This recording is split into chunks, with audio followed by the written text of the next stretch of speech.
basándonos en la sana doctrina, en nuestra congregación Agape, anhelamos conocer más de Cristo. Veamos a la luz de la Biblia lo que Dios nos quiere decir.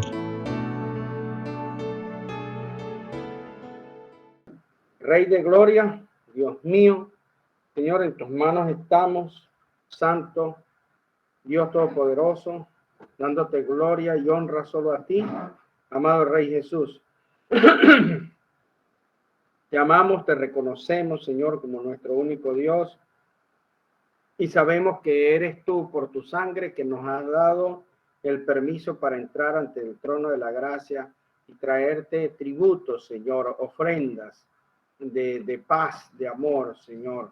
Gracias por tu obra redentora en la cruz. Y te ruego, mi amado Rey, que seas tú ministrando a la iglesia, tu remanente, Señor. Por medio de tu palabra, Cristo es la palabra de Dios. Pidiéndote, Señor, que la iglesia una vez más salga edificada, salga exhortada, salga consolada por el Espíritu de Dios.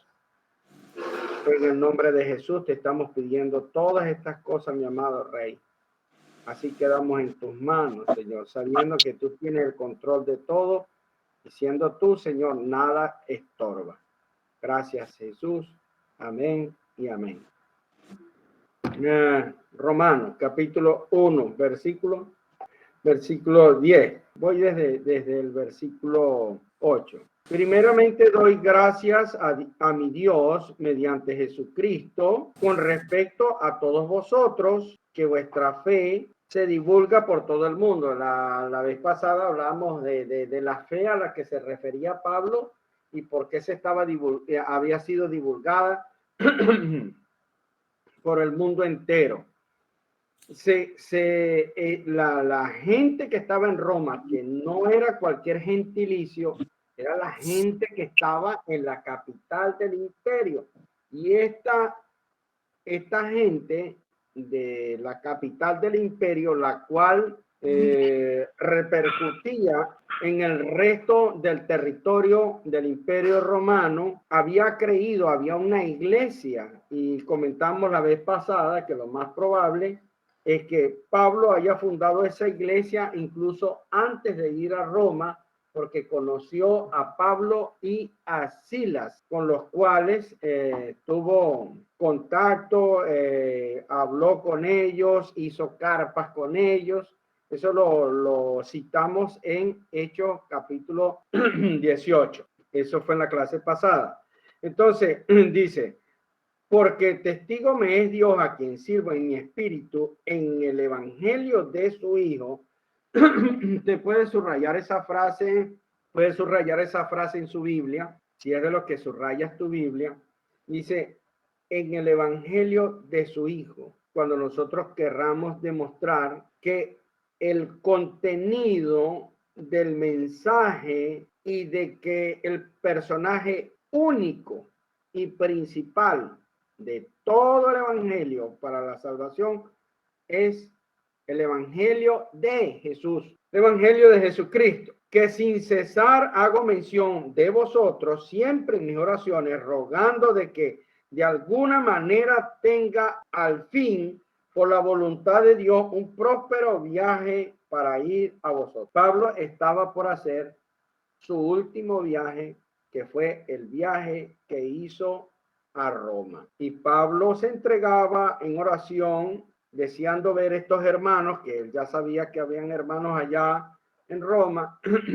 Y voy a pedir un momentico para que vayamos aclarando cosas doctrinales. Gálatas capítulo 2, versículo 7 y 8. Y dice así. Por supuesto, estamos leyendo la versión Reina Valera. Antes, por el contrario, como vieron que me había sido encomendado el evangelio de la incircuncisión, como a Pedro el de la circuncisión, pues el que actuó en Pedro para el apostolado de la circuncisión, actuó también en mí para con los gentiles.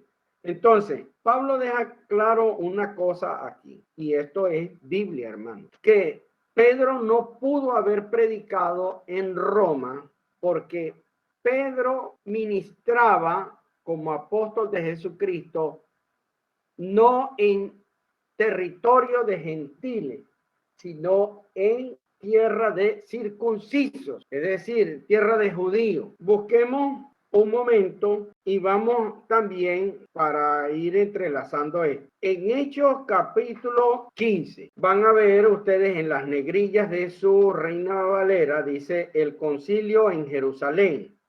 Ya ahí lo ubica usted en un contexto geográfico.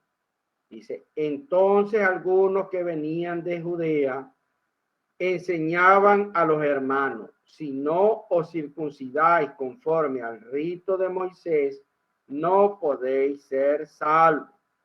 Entonces, allí hubo una contienda grande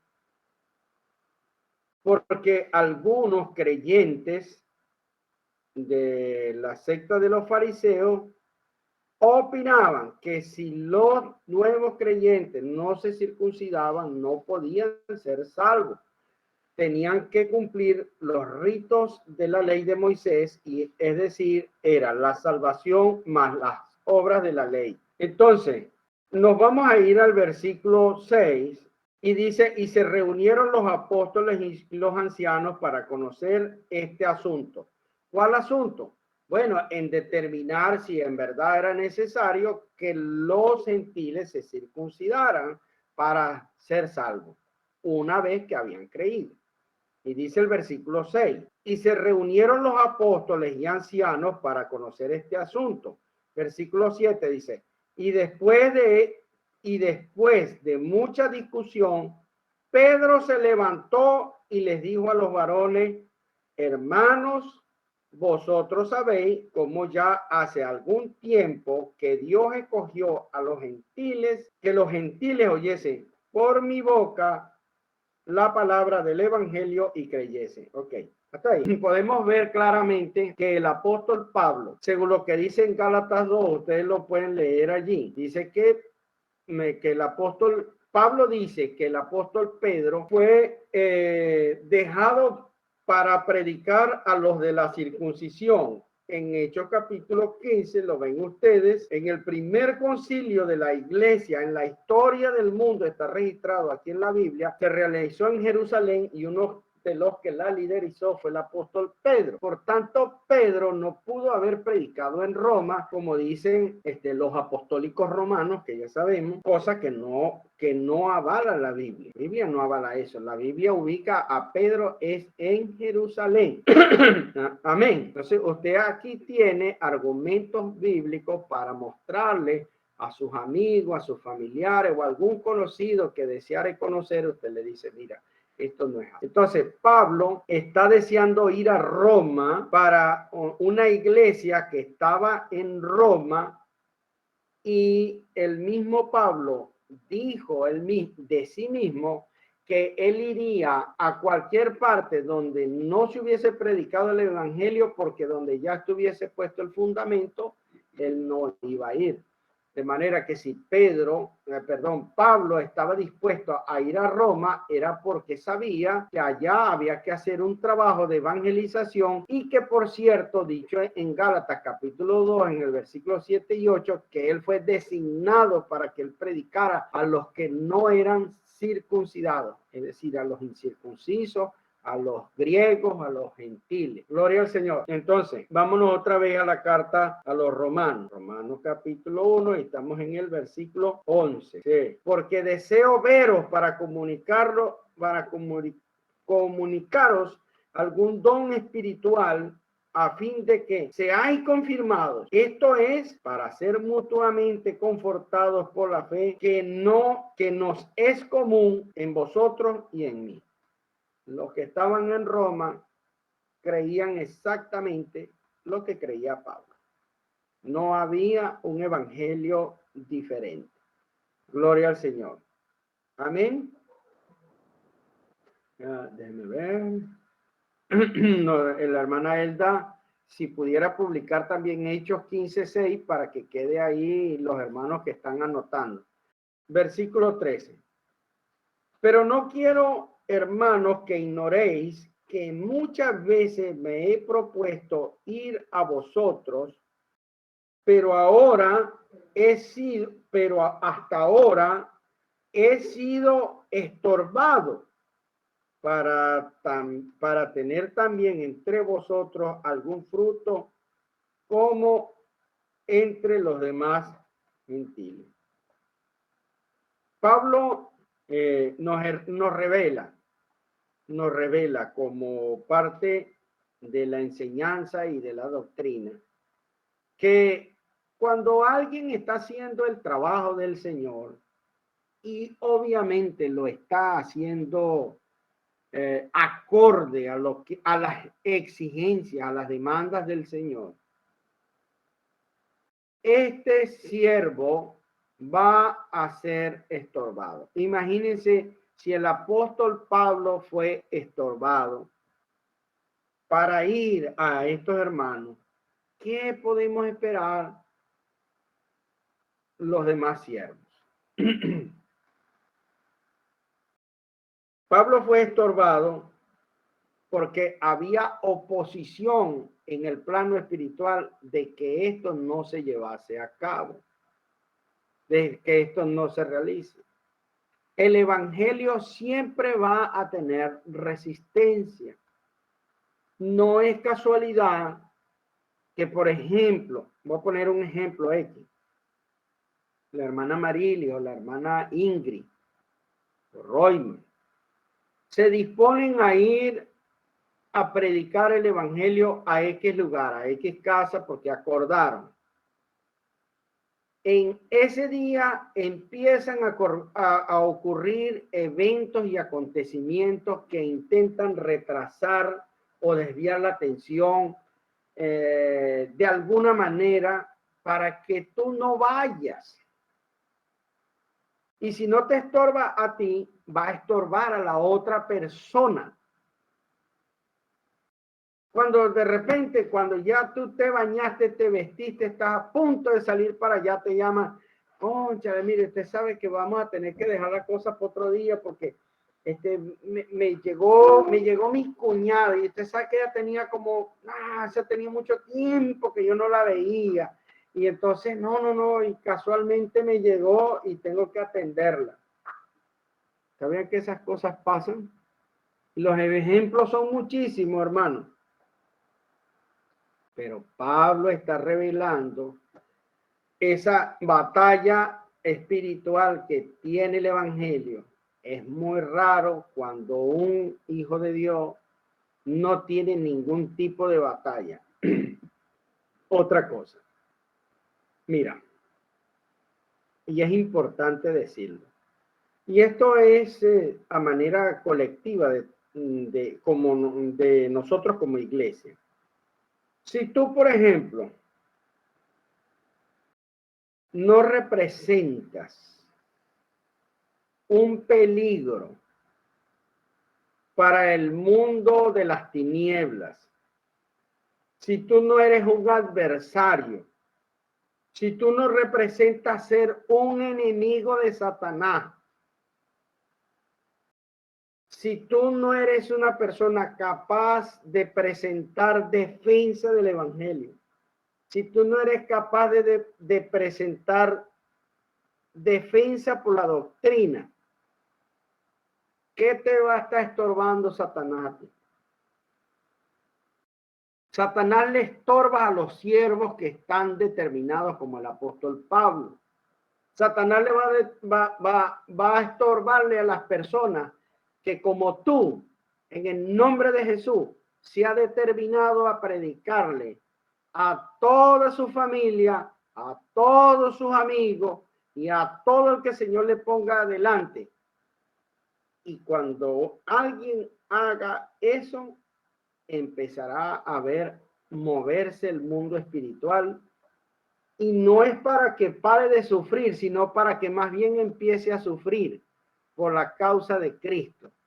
Y entienda que el evangelio es sufrido. El evangelio es estorbado. El evangelio es adversado terrenalmente y espiritualmente. Gloria a Dios. Pero cuando eso nos pase, esa va a ser la luz que nos va a indicar que estamos caminando por el camino derecho. Gloria a Dios. Pero no quiero, hermanos, perdón, el versículo 12. Esto es para ser mutuamente confortados en la fe que nos es común a vosotros y a mí. Versículo 13 dice. Pero no quiero, hermanos, que ignoréis que muchas veces me he propuesto ir a vosotros, pero hasta ahora he sido estorbado para tener también entre vosotros algún fruto como entre los demás gentiles, a griegos y a no griegos, a sabios y a no sabios soy deudor. Así que en cuanto a mí, pronto estoy a anunciaros el evangelio también a vosotros que estáis en ¿dónde? En Roma, dice. ¿Cuál fue el apóstol que Dios usó para predicar en Roma? El apóstol Pablo. El apóstol Pablo fue, no es Pedro, hermano. Entonces, bueno, mentiras que se caen por sí solas, leyendo, estudiando las escrituras, haciendo anotaciones. Hermano, apréndetelo. Allí, mira, el versículo específico es el versículo 15 de Romanos 1:15. Ahí dice claramente el apóstol Pablo era el que se iba a trasladar a Roma a predicarle a griegos, a no griegos, a los gentiles. Bendito sea el nombre de Jesús. Pablo en esta primera parte de esta carta, en la primera parte, lo que se propone es presentar el evangelio. Porque como ya lo leímos al principio de la carta, el evangelio es de larga data, hermano. De larga data y comienza nada más y nada menos que en el eterno corazón de nuestro Dios. Y Pablo ya entiende eso. Y entiende que ese evangelio es poder puro de Dios para salvar las almas. Dice así, versículo 16. Porque no me avergüenzo del evangelio, porque es poder de Dios para salvación a todo aquel que cree, al judío primeramente y también al griego. Porque en el evangelio la justicia de Dios se revela por fe y para fe, como está escrito, mas el justo por la fe vivirá. Vamos a revisar. Pablo, evidentemente, comprendiendo que él fue salvado para el evangelio, como lo dice el apóstol de Jesucristo, apartado para el evangelio. Y comprende el poder y la fuerza que hay en el evangelio, porque el evangelio fue diseñado por Dios para salvar las almas. El evangelio, que es palabra profética pura. El evangelio que apunta a una persona y que apunta también a la vida y obra de Jesucristo, obra redentora del Señor. Acuérdense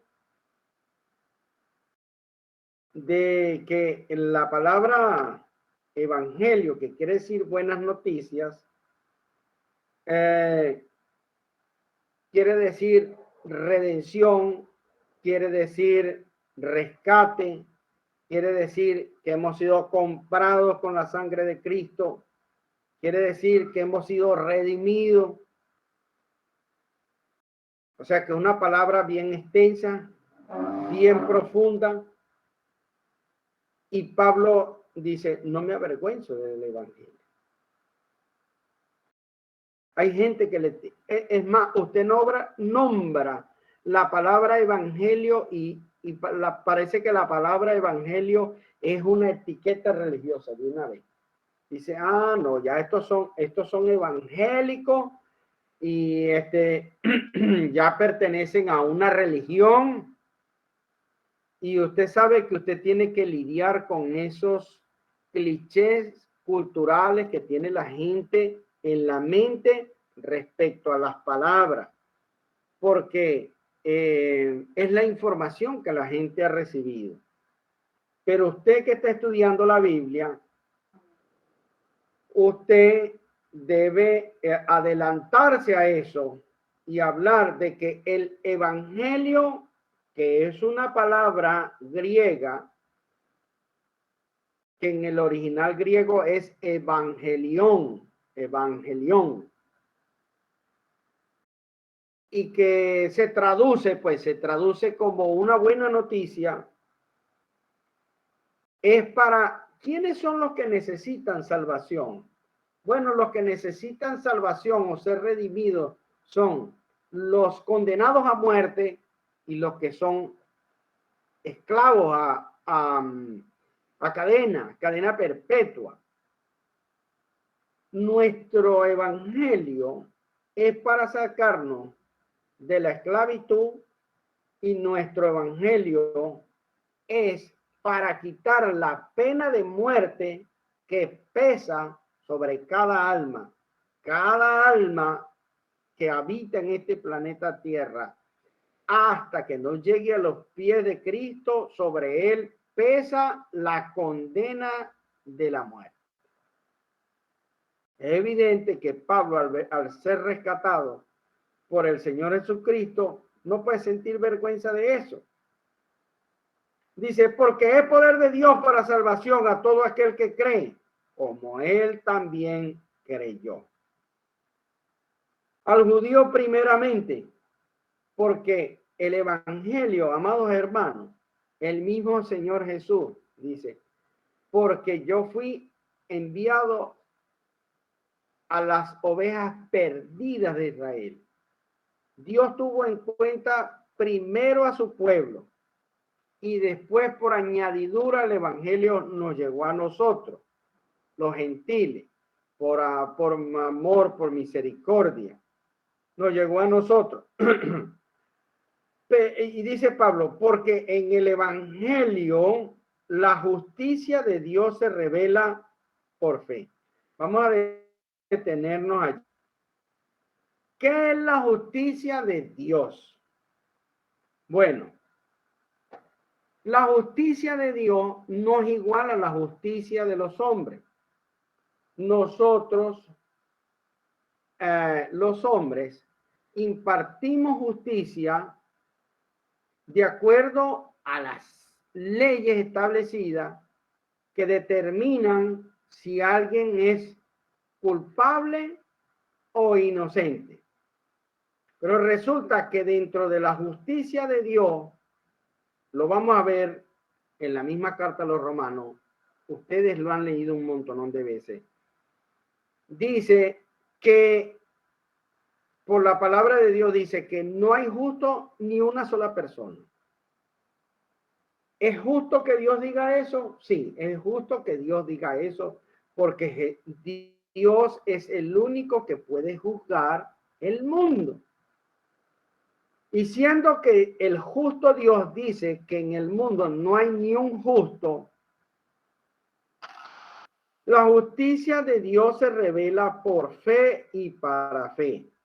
Es decir, porque hay que tener la fe en eso, y Dios, en la persona de Jesucristo, nuestra fe no solamente fue profetizada, no solamente fue revelada por medio de los profetas, sino que también fue realizada y ejecutada por Jesús.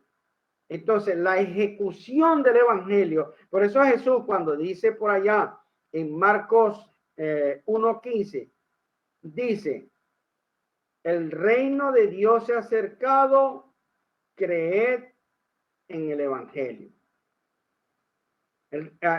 Arrepentido, creed en el evangelio.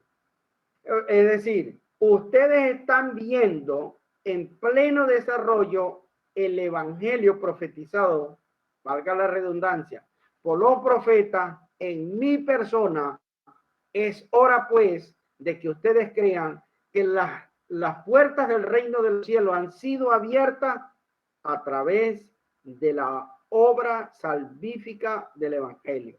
Crean pues que su Mesías, llegó la hora, llegó el tiempo, llegó la era establecida por Dios en que Dios envió al Mesías, Salvador del mundo, a salvar el mundo. Gloria a Dios. El que crea por fe en que Dios ha enviado a esta persona, que es el profeta, que es el Cristo, que es el Rey ungido, el elegido de Dios y el ungido de Dios, es justo que la gente crea que este Jesús fue enviado. En la Biblia hay unos cuantos ejemplos de eso. Entonces, pues, puedo mencionar así, abuelo pájaro, Natanael cuando tuvo el encuentro con Jesús, Pedro cuando se lo reveló el Padre, y aún la misma Marta. Eso hablaremos después. Entonces, el evangelio, la justicia de Dios se revela por fe y para fe. Dios tenía un plan de justicia que es una justicia divina e inmerecida. Es decir, si todos éramos culpables, evidentemente todos estábamos condenados. Todos merecíamos la muerte. Ahora, Dios establece una sola opción para que la persona llegue a ser salvo. Una sola opción, no hay más. No es una alternativa, no es si a la gente le parece. Esa persona es Jesucristo, que va a asumir la culpabilidad de todos y cada uno de los delitos espirituales que nosotros cometimos. Porque el pecado es eso, hermano, delito espiritual, es un delito. Entonces, como delincuentes espirituales, Jesús asume la culpa para que el Padre haga justicia en él. O sea, lo que está revelado en el Evangelio es que Dios es un Dios justo y Dios no es un Dios alcahuete, que es lo que venden muchas religiones que dicen ser cristianas, y como bajo la premisa de que Dios es amor, y ciertamente Dios es amor, tan es amor que Dios se sacrifica a sí mismo por la humanidad. Ese amor no existe en ninguna parte, en ninguna imaginación del hombre existe una historia de tal magnitud como esta. Dios decide sacrificarse, es más, podemos decir, Dios decide inmolarse. ¿Qué es inmolarse? Bueno, inmolarse es autosacrificarse, matarse. Y no puede haber una muerte más cara y más elevada que esa, porque es Dios proveyéndose a sí mismo un cuerpo. Lo que nosotros reconocemos como el Cordero de Dios es el cuerpo que Dios le preparó al inmortal Hijo, le dio un cuerpo mortal para que en ese cuerpo mortal fuera llevado todas las culpas de todas las transgresiones, de todos los delitos espirituales, de todas las almas del mundo, y en ese cuerpo Dios iba a derramar todo juicio y justicia sobre el pecado en el cuerpo de Jesucristo. Ahí se revela la justicia de Dios. Dios no es alcahuete de pecado, hermano. La gente que cree que porque Dios es amor y tiene derecho, se considera con licencia para pecar porque Dios le va a perdonar todos sus pecados porque Dios es amor, y eso es lo que han enseñado. Lo que no han entendido es el mensaje del evangelio de la cruz y de la justicia de Dios en la cruz. Ahí están pasando dos cosas esenciales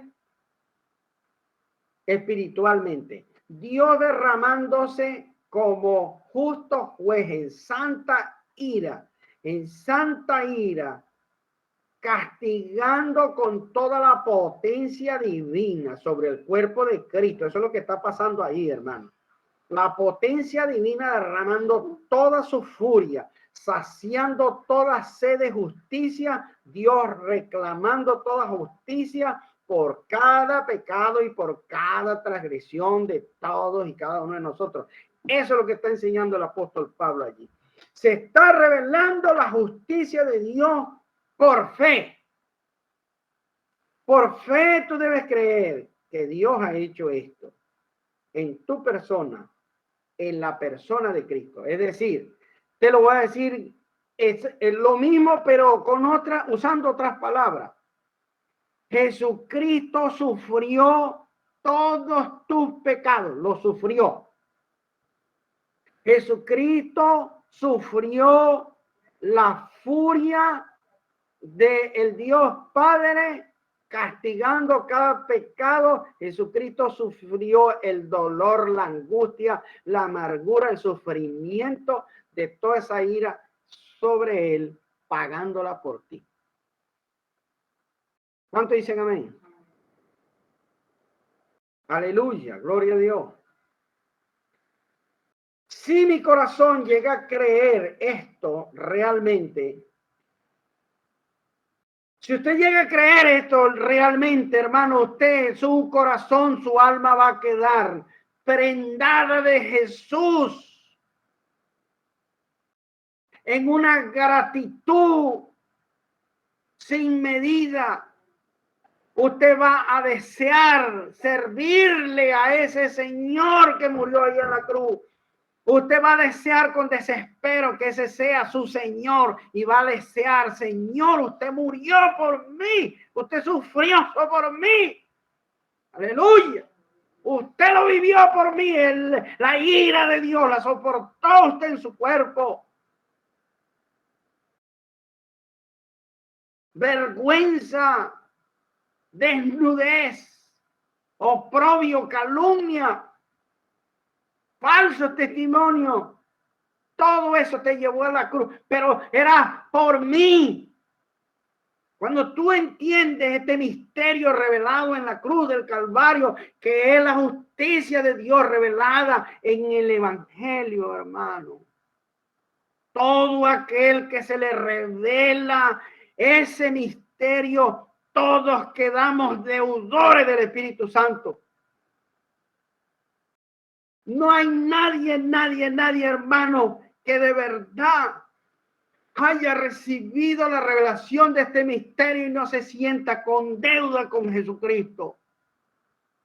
No necesita que lo manden. Siempre está ahí dispuesto, esperando que lo manden a algo. Deseoso de ser esa persona que Dios mire y lo mande y lo envíe. Queda prendado esa persona unida a Cristo. Se convierte en un servidor, se convierte en un esclavo, como decía Pablo. Yo, Pablo, esclavo de Jesucristo por voluntad de Dios y del Señor Jesucristo. Si usted entiende eso, hermano, por eso no entendemos cristianos, hermanos, que viven su propio evangelio. Oh, santo. No entendemos, yo no entiendo eso.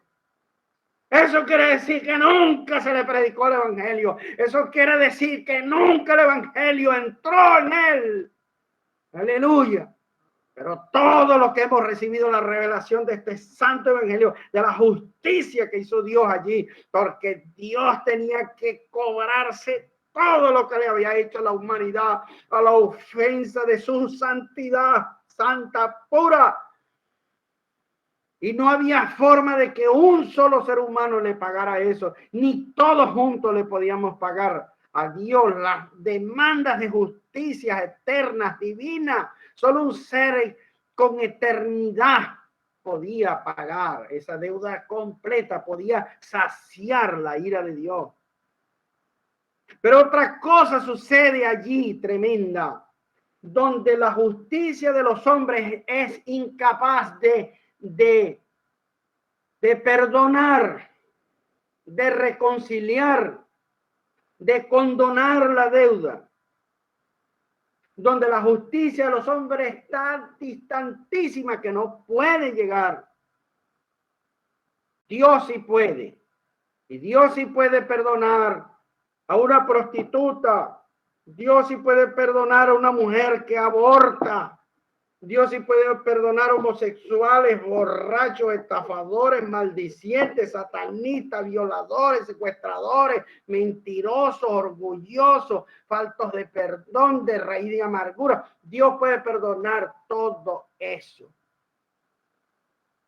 Y una vez que la persona cree y él mismo entiende, Dios le revela que su alma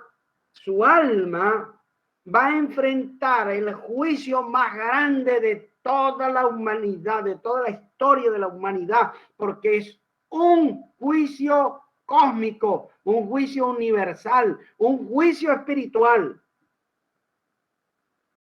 Si hay algo que le tiene miedo a la gente aquí en la tierra, es a un tribunal y a un juez. Uy, Dios, la gente no quiere saber nada con jueces, ni con tribunales, ni con fiscales. Ay, hermana Ingrid, usted que sabe bastante de eso. La gente no quiere saber de eso. Imagínense ustedes el juicio final, donde se le va a dar el veredicto final a las almas. O te vas para el cielo o te vas para el infierno. Y lo que se decida allí tiene repercusiones por los siglos de los siglos, para siempre y nunca más. Los que se vayan para el infierno, hermano, jamás saldrán de allí. Nunca por la eternidad, jamás. Y los que estemos en el cielo seremos llenos, plenos de gozo. Aleluya, gloria a Dios.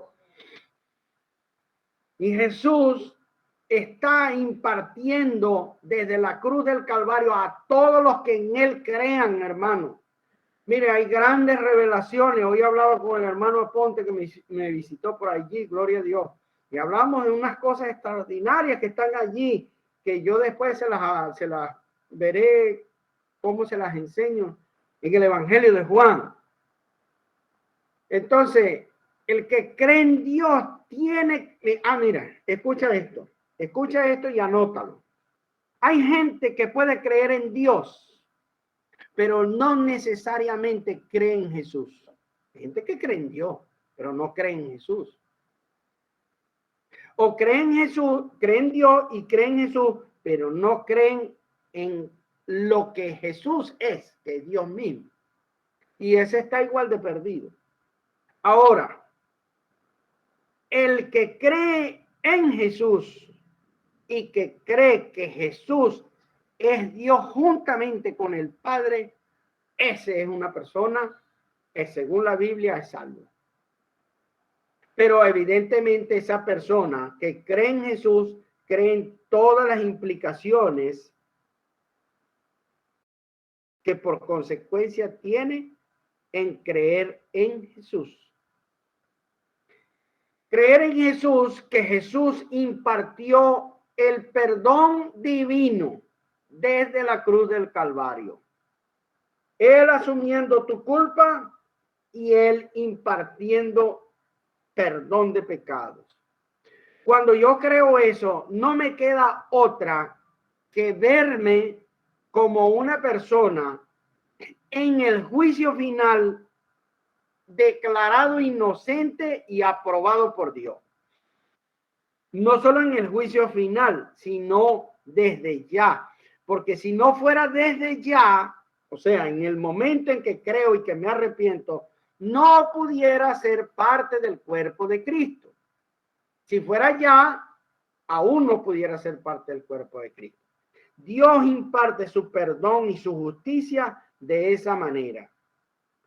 De manera que Pablo comprendió que el pueblo hebreo sabía que Dios era un único Dios, pero lo que no sabía el pueblo hebreo es que en ese Dios había un hijo totalmente divino y que Él era capaz de pagar nuestras culpas, todas, absolutamente todas, dejándonos absolutamente libres de toda culpa y de todo pecado, porque Él ya las pagó, hermano. Esa es la justicia que dice Pablo, que es revelada en el Evangelio. Porque en el Evangelio la justicia de Dios se revela por fe y para fe.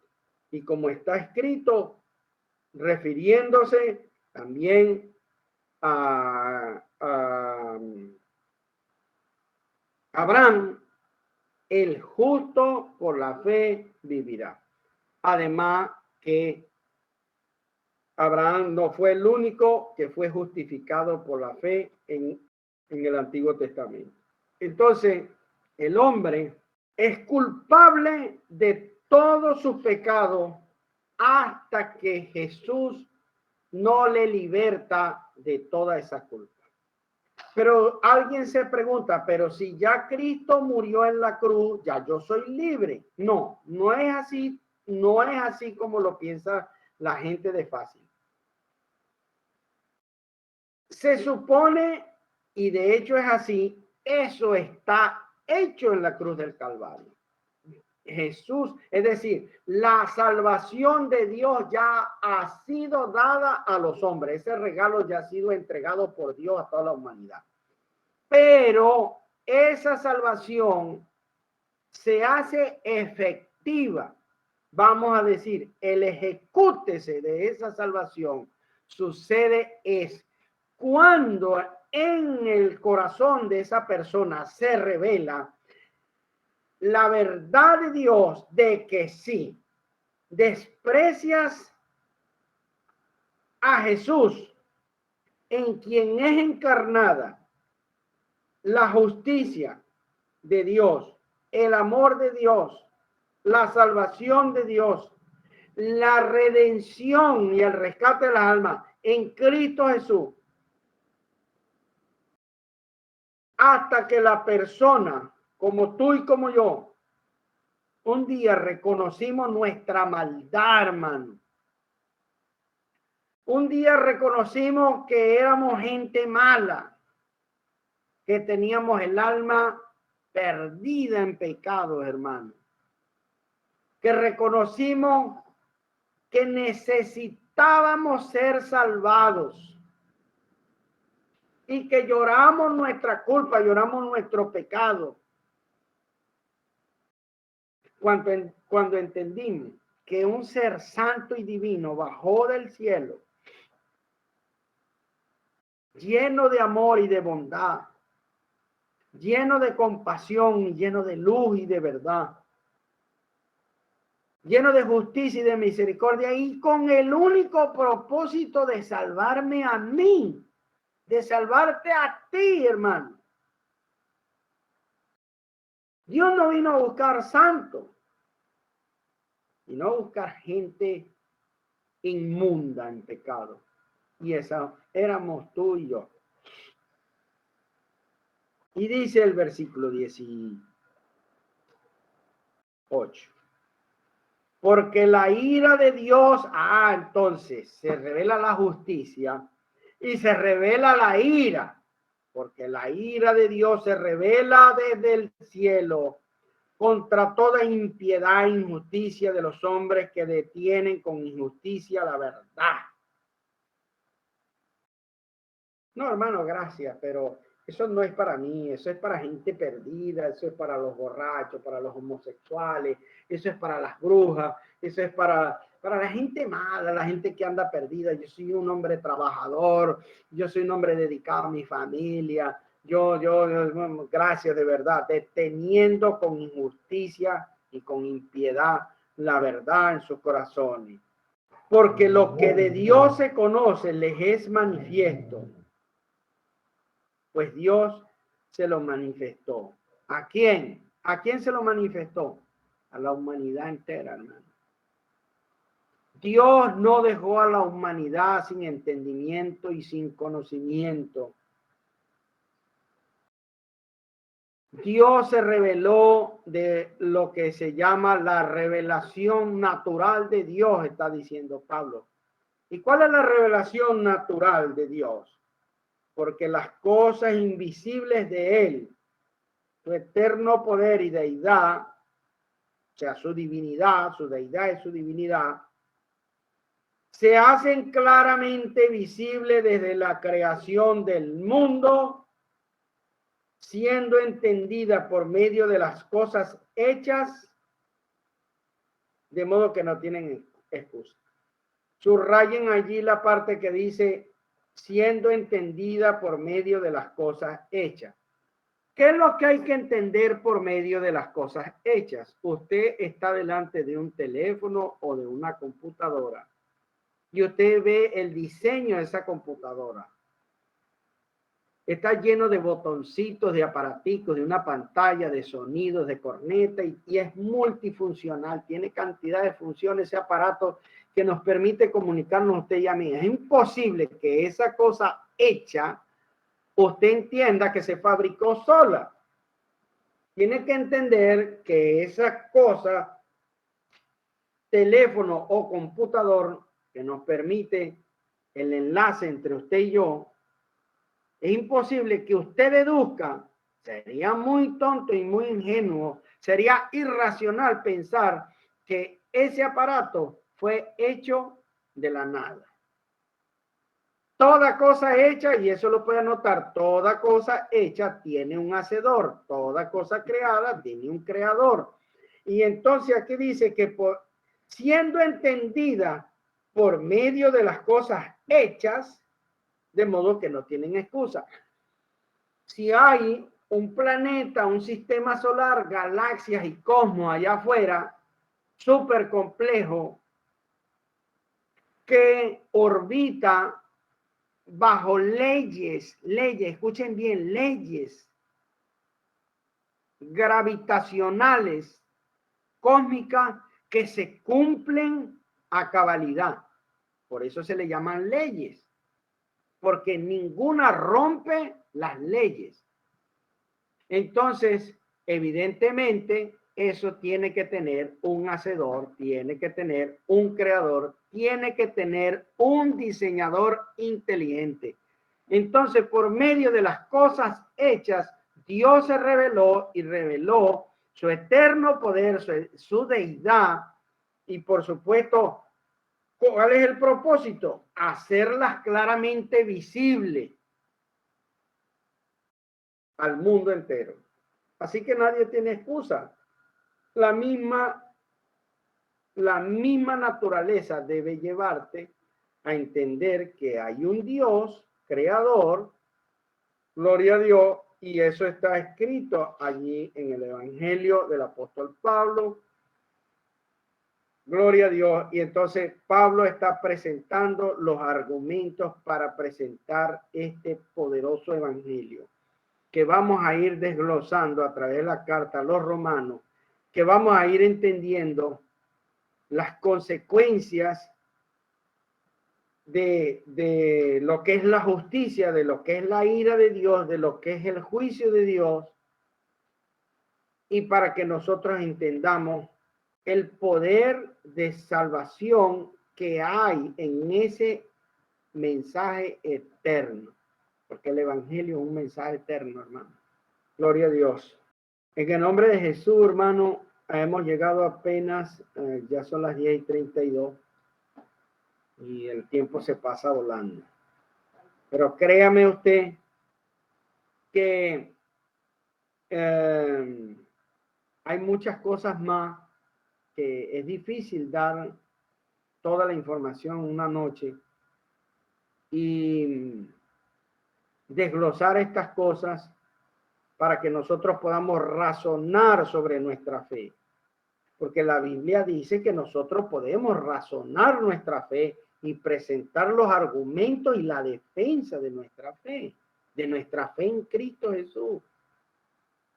Gloria a Dios por nuestro Señor Jesucristo.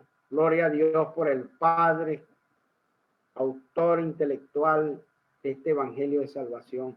Gloria al Espíritu Santo porque nos revela toda verdad y nos conduce a toda verdad para entender y comprender estas cosas sagradas que aún los profetas desearon oírlas y verlas, dijo Jesús.